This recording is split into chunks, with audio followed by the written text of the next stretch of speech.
Artificial intelligence. Also known as Bill Burr. Oh, Jesus. Artificial intelligence, and as long as there's intelligence in there, I'll take it. And its impact on humanity. Dear Bill Boo Baggins, what are your thoughts on Tesla founder Elon Musk's warnings on artificial intelligence? I just love the fact that you think that I actually read it. He said that through recursive self-improvement, simple tasks like preventing spam could lead to an AI determining humans are the problem. Is this like a sci-fi script? I know. Okay, yeah, I get it. I'm totally interested, but I don't know what's going on here. Recursive self-improvement means it could reason with itself.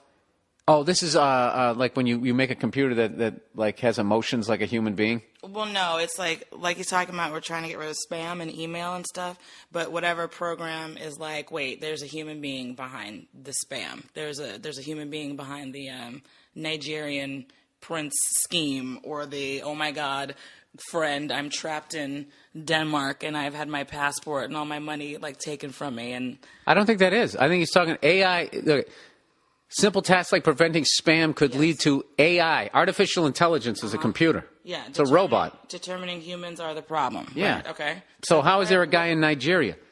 Recursive self-improvement. It's saying like it's realizing that human beings are behind the spam in your email. Like there's someone. Oh, I see what you're saying. Okay, sorry about that. Oh boy, it's gonna be a long one. Keep going.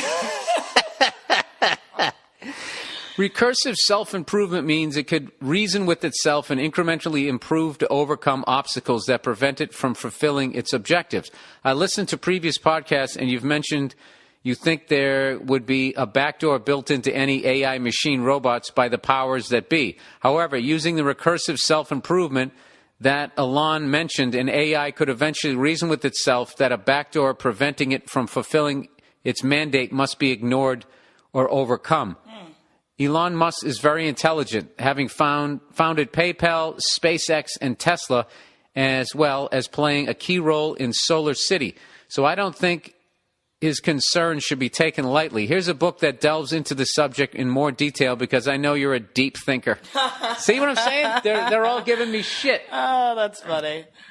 Our final invention, artificial intelligence and the end of the human era.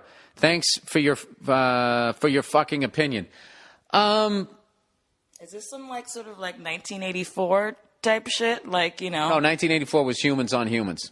Oh, okay. We'll see. That's already going on. That's already going on where someone who was our ally yesterday is now the enemy, and then the enemy is now the ally, and vice versa, and all that type of shit. So this is basically like the machines are getting so smart that they're going to eventually like take over. Yeah, here's the thing about machines, Nia. They don't have legs. The robots might. Maybe that's his whole point. Like the robots. The robots I'm afraid of, but just like a computer. Right. It's like you don't have legs and you have an umbilical cord plugged into that fucking wall over there, and I will snip that fucker and I will dump water on you, and that's the end of you. Dump water on you? Yeah. Go dump water on your computer, see what happens. But aren't they talking about making robots that'll be able to like surpass all of that shit? And that's the scary part about it. It's like you don't want to give them too much intelligence because like he was saying, they'll learn that like, hey, wait, I've got this whole backdoor thing, and fuck that backdoor. Yeah, well, because they're going to evolve beyond that. Here's the thing. What people don't understand. Like in Her. Did you ever see that movie Her with Joaquin Phoenix? There was too much red. It was just too much red.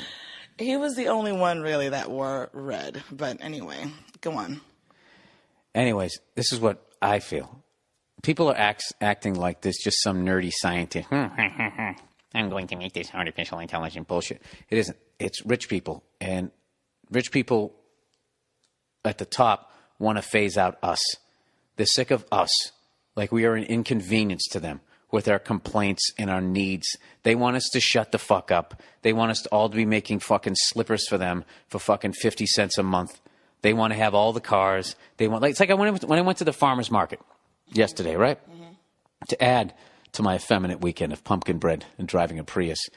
Speaking of which, you need to store your strawberries more correctly because they're just sitting out on the counter and they're going to go bad. You know why? You know why I left them out there? Why? Because why did you leave your strawberries out on the counter? Because they're not organic. I went to a farmer's market, and they actually just have regular. You have to ask them, is this organic? And they'll be like, well, our farmers, blah, blah, blah. They can't even handle 200 people. The grocery stores can't handle 200 fucking people walking into a parking lot to buy some goddamn eggs. They even have to get that money. Like, they want it all. The people at the top. So can I have those strawberries if you're not going to eat them? See, did you hear that back and forth? This is why we deserve to get fucking taken over. Right here. Because you can't keep people on. You just give a fuck about the strawberries. I'm talking about the overall picture, man. I don't care if the strawberries are organic or not. That's not my cause right now. I like strawberries. So. Well, I'm trying to stay on topic with this. I'm sorry, thing. Yes, yeah. Let's stay on. So can you come near the mic, please? So basically, what is this person asking you? So he's asking me if I'm worried about artificial intelligence. I actually think that there's human beings behind it. And it's going to play out like the classic, like Frankenstein, where you build it and then it comes back and kicks the shit out of you. But like, I think, a lot of people are looking at us like human beings as a collective. What are we doing? We aren't doing anything. You're expendable. I'm expendable. We're an annoyance to them. The reason why we're still here is because we pay taxes, we pay interest. They got their foot on the back of our fucking neck. And we're helping to buy like some more fucking gold coins for them every single month. But eventually, the big flaw with human beings is that we complain and we pay attention and we go, hey, that isn't fair. And I think super rich people are sick of it. And it'd be great. Wouldn't it be great if we could somehow get them to just work, not bitch, and not have to pay them at all? What is the solution? Let's make some fucking robots. Yeah, but then, the robots would be great, but then who are we going to fucking pull over to the side of the road and have them suck our dicks in the back of our limos? Well, we got to make them more lifelike. So they're going to try to make these lifelike robots that will do whatever the fuck they want and suck their dicks and work out in the fields and all that fucking shit. But then eventually they're going to get overrun. So you are concerned about artificial intelligence then? No, I'm not concerned about it because there's nothing to stop it. I just was talking to you about it, and your main focus is the strawberries. Right there, that little microcosm of that fucking conversation is why I tapped out of conspiracy theory. I will not talk. I'll do it on this podcast because I don't have to listen to somebody else either saying, that's fucking bullshit, or this or that, or here's my even crazier theory, because I'm nuts. Everybody's fucking nuts. The thing I believe, everything has a beginning, a middle, and an end. And human beings are no different. And, whatever. I'm going to die anyway, so what the fuck do I care? You were talking about rich people being annoyed by non-rich people. I was just reading something online that was talking about a Dear Prudence, like an advice column over the weekend or something. And there was a rich person that was saying, I live in a very wealthy community, and there are billionaires and stuff around us. For the most part, like the street where I live is just doctors and lawyers and things. Anyway, we just noticed that every Halloween, there are all these people from the poorer neighborhoods that come in and trick-or-treat and ask for candy. And I just really feel like we're already doing so much, and paying so many taxes for this, that, and the other. Like, does Halloween now have to become a social service? And basically the advice giver was like, wow, like you are an asshole. Like, it's Halloween. It's kids and candy.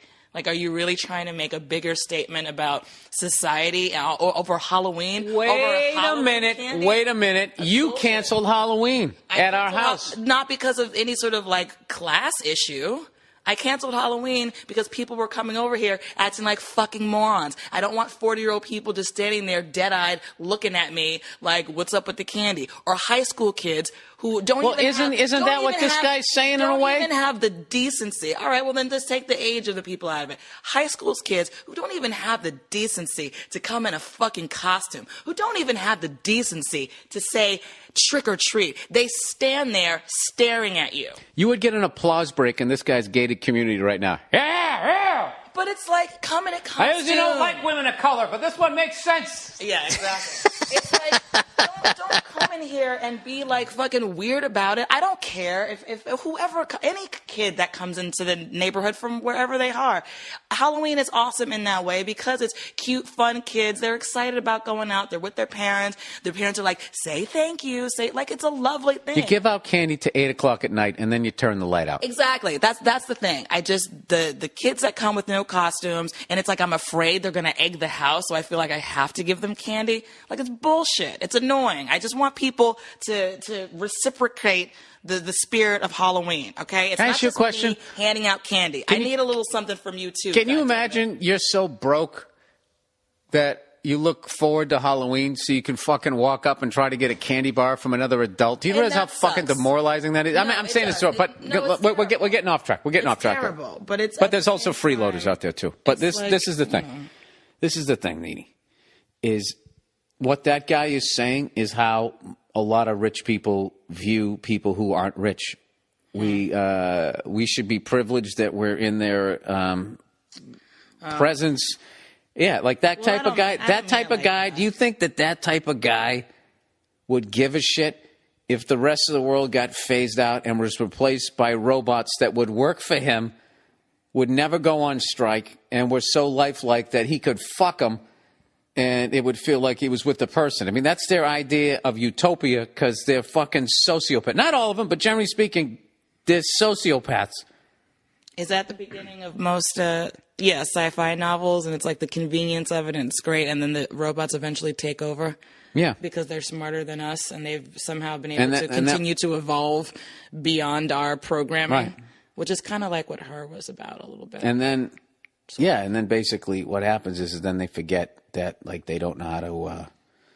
Well, actually, a sci-fi movie, what would happen was there'd be a few humans that they allow to live, and then we work for them. It's basically the Planet of the Apes fucking template over and over and over again. And then we come back, and either Mark Wahlberg or Morris Chestnut or one of those fucking guys. Morris Chestnut, please. Would be...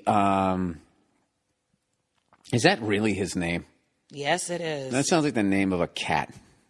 Morris Chestnut? Yeah, it does. Like somebody who like lives with cats and not people, and then all of a sudden just like and gives them like real names. Morris Chestnut. That over there, that's Morris Chestnut. Strapping, hunking, chocolate piece of gorgeousness that's in movies. You've never said that about me. All right.